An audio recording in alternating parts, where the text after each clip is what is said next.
Doctor, ¿cómo le va? Muy bien, muchísimo gusto, querido Ricardo, y muchas gracias por la invitación. Era necesario porque esta definición de Barcesat me llamó mucho la atención. Se pueden decir muchas cosas, pero cuando ya se habla de esto en forma pública y enfática, llama mucho la atención. ¿Es posible esto? La verdad es que a mí también me ha sorprendido. En el primer momento pensaba que no podía ser cierto eso, pero he comprobado que en efecto lo escribió en un Twitter y realmente es algo muy lamentable. La intervención federal es una herramienta extraordinaria que tiene la Constitución para el caso en que exista alguna violación de la Constitución del federalismo en alguna de las causales del artículo 6 de la Constitución. Nosotros tenemos una historia muy triste de las intervenciones federales porque en 2/3 de casos han sido hechas por decretos del presidente. Esto ha servido para arrasar el federalismo, para potenciar el hiperpresidencialismo, y acá resulta absurdo entonces una referencia de ese tipo cuando acá estamos en un tema de debate constitucional muy claro, porque la ciudad autónoma de Buenos Aires, por cierto que es casi como una provincia, Barcesat fue constituyente conmigo, votó todo esto, por eso realmente uno no deja de sorprenderse. Sabe perfectamente las competencias que tiene la Ciudad Autónoma de Buenos Aires en materia de salud y de educación, y también sabe perfectamente lo que significan los excesos por medio de los decretos de necesidad y urgencia, que fue lo que hizo el presidente, ante lo cual la Ciudad de Buenos Aires recurrió directamente ante la Corte Suprema, porque la propia jurisprudencia de la Corte así lo admite. La jurisprudencia de la Corte es muy clara a través de 4 fallos últimos que se llaman Nisman, Corrales, Bazán y Gobierno de la Ciudad Autónoma de Buenos Aires contra Provincia de Córdoba. En este último de los fallos es donde admite claramente que lo mismo que una provincia puede recurrir en instancia originaria ante la Corte la propia ciudad autónoma. Pero además de todo esto, en el caso concreto, acá había particulares que se habían presentado ante la Cámara Contencioso Administrativo de la Ciudad Autónoma de Buenos Aires, porque la Constitución de la Ciudad Autónoma, en los artículos 24 y 25, garantiza el derecho a la educación. Y esa Cámara es la que en una medida cautelar ordenó al gobierno de la Ciudad Autónoma de Buenos Aires a que abran las escuelas. Así que en medio de este conflicto judicial sorprende enormemente un disparate como el que ha pronunciado Barcesat, y yo también tengo la misma interpretación suya, Ricardo, lamentablemente. Es decir, en vez de pensar en más allá de lo que pueden ser las discusiones constitucionales, políticas, jurídicas, llegar a hablar de este tipo de cuestiones y hablar de intervención cuando la ciudad de Buenos Aires trata de garantizar algo que es elemental, el derecho de educación, sobre todo para los niños, que se habla de intervención federal y que estos sectores no hayan dicho una palabra en un caso que sí merecía intervención federal, como el de la provincia de Formosa, Claro. porque Ricardo, la Argentina ha sido objeto de denuncia por violación de derechos Así humanos es, por el tema de Formosa ante la Comisión Interamericana de Derechos Humanos, así y es. 2 organizaciones internacionales muy prestigiosas como Human Rights Watch y Amnesty International han puesto de relieve lo que han sido la violación de derechos que todos conocemos que se ha producido en Formosa. Por eso realmente es muy grave esta escalada. No es lo único, es decir, yo conozco que se han hecho otras denuncias, por ejemplo, por sedición, por haber hecho esto al jefe de gobierno de la Ciudad Autónoma de Buenos Aires. Sí. Así que en definitiva todo esto es realmente lamentable, muy mal manejo de la pandemia y una escalada que afecta obviamente la calidad de nuestras instituciones. Es lo que vengo señalando hace mucho tiempo, un país que ha perdido el rumbo, obviamente muy lejos del primero de nuestros objetivos, que es constituir la Unión Nacional, que es lo que sería necesario para enfrentar un tema como la pandemia. Pero claro, estamos ahora en otros carriles, desafortunadamente para el país. Doctor, le voy a hacer una pregunta que a lo mejor es una obviedad. ¿La ciudad autónoma funciona como provincia? Prácticamente una provincia. Esto lo he explicado, le he destinado específicamente un libro que se llama La Ciudad Autónoma de Buenos Aires y el fortalecimiento del federalismo argentino, y he señalado que hay 4 órdenes de gobierno en la Federación Argentina: el gobierno federal, las provincias, la Ciudad Autónoma de Buenos Aires y los municipios autónomos. La Ciudad Autónoma de Buenos Aires es prácticamente una provincia, tiene un estatus constitucional especial. Esto lo dije en el seno de la Convención Constituyente, es una verdadera ciudad-estado como existen en el federalismo alemán, y es para mí la creación más audaz de la reforma constitucional de 1994.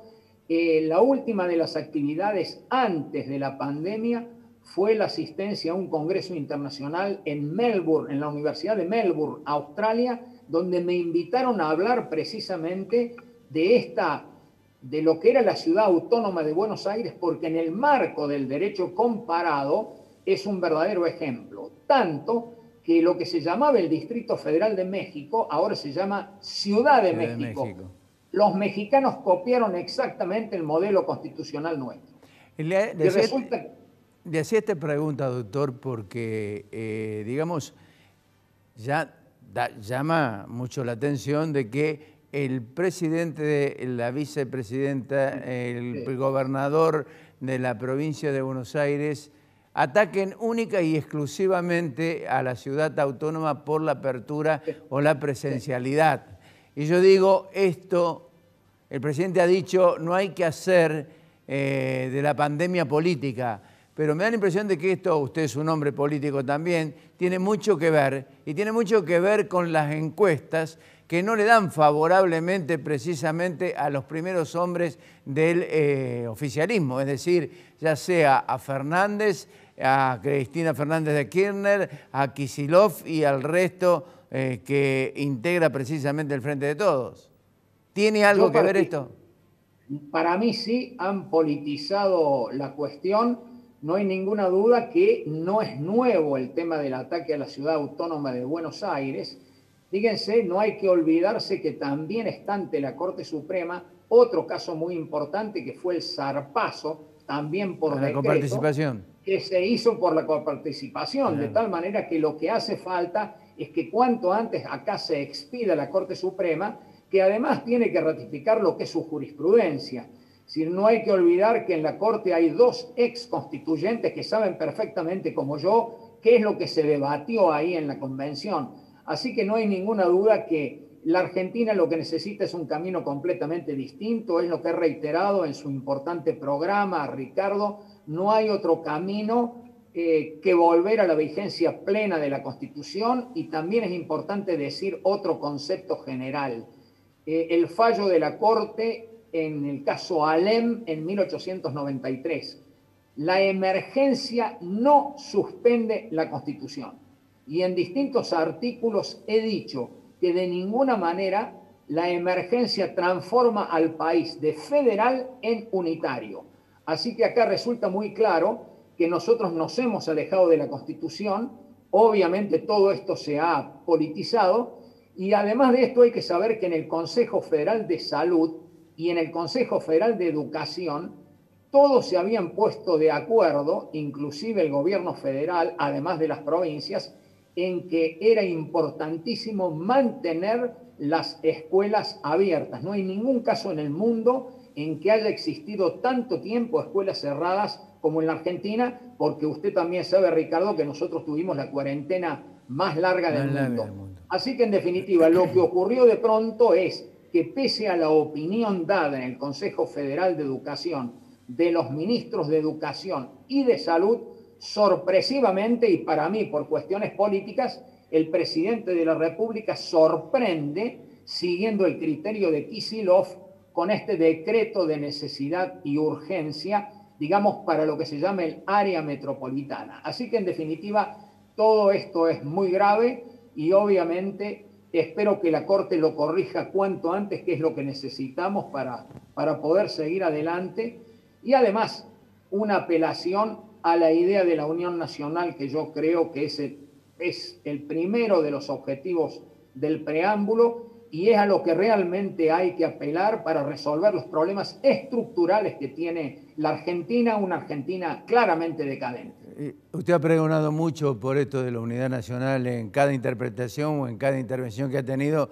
No hay nadie que le pueda reprochar de que es una cuestión de oportunismo, así que en eso estoy absolutamente claro. Le quería preguntar finalmente, doctor, ¿cómo observó la posición de Córdoba, del gobernador de Córdoba, ante la decisión del presidente de la Nación de cerrar absolutamente todo y la decisión que tomó el mismo gobierno cordobés? Acertada. Esta vez la decisión fue acertada. El gobierno de Córdoba ha ido corrigiendo la política que tenía en esta materia, más allá de que, como lo he explicado hace muy poco tiempo en un artículo también publicado en La Nación, también en Clarín, las restricciones de derechos, aprovecho para decirlos, solo se puede hacer por leyes del Congreso, de la legislatura o con intervención del Consejo Deliberante cuando se trata de ordenanzas municipales. Esto lo ha dicho claramente la Corte Interamericana de Derechos Humanos en la opinión consultiva número 6. Esto es muy claro tenerlo presente, pero lo que hay que decir es que en los últimos tiempos, frente a lo que han sido las graves violaciones de derechos que también se ha dado acá en Córdoba, nosotros advertimos que el gobierno de la provincia está tomando otro camino distinto y solamente han sido 4 provincias las que han acompañado esta actitud del presidente de pasar por encima la Constitución, el federalismo y de atentar así contra la autonomía plena de la ciudad de Buenos Aires. Doctor, hay algo que decíamos y comentaba Alfredo Blanco en la columna económica que no se puede escindir, que es la política de la economía. La economía en Argentina, hoy estamos viviendo situaciones realmente muy preocupantes desde todo punto de vista. Digo, si la economía no soluciona el problema de la política, ¿en qué estado de situación estamos desde el punto de vista institucional? Lo vengo diciendo hace mucho tiempo, Ricardo, desafortunadamente, tener que decir la verdad y que obviamente es dolorosa. La Argentina tiene una muy baja calidad institucional, es una Argentina que tiene una muy débil cultura de la Constitución y de la legalidad. Esto ha quedado claro en 2 encuestas de cultura constitucional que he dirigido. Es decir, es muy amplio el desconocimiento de la Constitución, son muy extendidas las violaciones constitucionales y eso hace que la Argentina tenga una muy poca calidad institucional. Tenemos un problema muy serio con la vigencia plena de la democracia republicana y federal. Tenemos problemas con el sistema, obviamente, republicano. Ya estamos viendo los problemas del federalismo. Hay violaciones sostenidas de derechos, así que no hay ninguna duda que esta es la situación institucional. Lo dicen cualquier índice que vos quieras observar. Por ejemplo, The Economist mide el nivel de las democracias en el mundo. Solo hay 22 democracias plenas. Solamente alcanzan esa categoría en América Latina, siempre Uruguay y a veces Chile. Después hay democracias imperfectas, claro. Nosotros estamos en esa categoría, pero después todavía hay regímenes híbridos y todavía algo peor, o sea, los sistemas directamente autoritarios o totalitarios. Así que hay que tener muy en cuenta este tema, hay que volver rápidamente a exigir la plena vigencia de la Constitución, hay que fortalecer las instituciones, hay que fortalecer los partidos políticos, el Congreso tiene que ocupar el centro de la escena, lo mismo que la legislatura en Córdoba o los consejos deliberantes, y obviamente van a ser decisivas las próximas elecciones legislativas, en torno a lo que es la política argentina. Y la economía, lo dijo muy bien Alfredo Blanco, pero además hay que hacer otro capítulo, la importancia que tiene la política internacional. Todos esos temas tienen que estar en el debate y es muy evidente, se ve ahora en el tema de la pandemia, que los problemas de la corrupción siguen presentes. Fíjense el escándalo de la vacunación VIP, pero además todo lo que ha sido el manejo ideológico de tratar de conseguir las vacunas, donde nosotros hemos quedado solo confiando en Rusia y China. Así nos han ido, así nos ha ido, así nos está yendo. Nadie sabe qué ha pasado con AstraZeneca, mucho menos la negociación con Pfizer. Doctor, le agradezco mucho, como siempre, le mando un gran abrazo. Hasta cualquier momento, Ricardo. Muchas gracias por esta posibilidad.